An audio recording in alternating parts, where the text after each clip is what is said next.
U.S. President Donald Trump delivered one of his sharpest critiques yet of Ukraine tonight, blaming that country for starting the war, which actually began with Russia's invasion.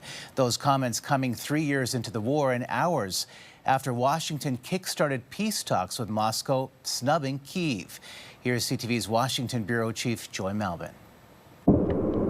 Russia continues to attack Ukraine, even as top diplomats from Washington and Moscow met face-to-face in a Saudi Arabian palace to begin to find a way to end this war. It will be 3 years next week since Russia invaded its neighbor, pounding Ukraine, seizing territory, and destroying thousands of lives.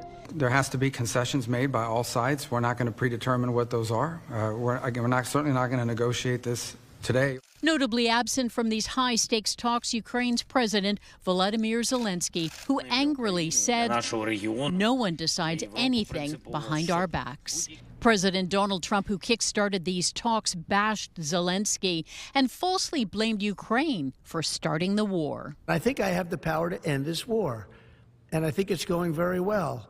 But today I heard, oh, well, we weren't invited. Well, you've been there for 3 years. You should have ended it 3 years. You should have never started it. You could have made a deal. Even questioning where the money the U.S. has given Kyiv has gone.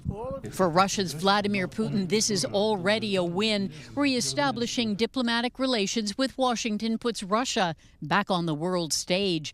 The Kremlin laying down markers, rejecting peacekeeping forces from NATO countries in Ukraine under any peace deal, calling it unacceptable. But Trump seemed open to the idea. If they want to do that, that's great. I'm all for it. Washington and Moscow agreeing to create teams to support Ukraine peace talks, restore staffing at U.S. and Russian embassies, and explore closer relations and economic opportunities. No one else has been able to bring something together like what we saw today because Donald Trump is the only leader in the world that can. Pressing ahead with a peace deal as soon as possible, Trump says he hopes to meet with Putin by the end of the month.